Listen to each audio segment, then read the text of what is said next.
Isang magandang umaga po sa ating mga viewers at followers po, sa lahat po ng ating mga ka-farmers na makakakita po ng bidyong ito.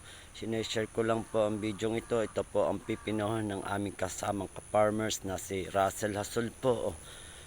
Ngayon din po may sitaw po kaming bagong itanim dito na ngayon nga po umaakyat na po sa balag. Pinapakita ko lang po sa inyo. Kung mapapansin nyo po may madamo. Ito po aming ginagamasan nga po ngayon. Kanina po kami nag-abono ng aming pipinuhan. Ito po nung una po ay kala po namin hindi gaganda itong sitaw na ito. Buti naman po sa awa po ng Diyos gumanda po, tagang pinagkakaluban po ang taong nangangalaga ng lupang ito.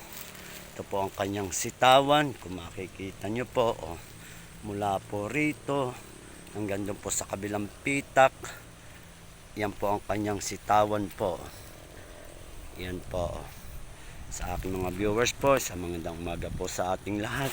Kasama po ang inyong vlogger sa pagkakataong ito. Kami po ay naggagamas po ngayon.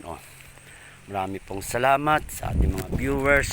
Huwag mong kalimutan mag-like, mag-subscribe po ng ating mga video.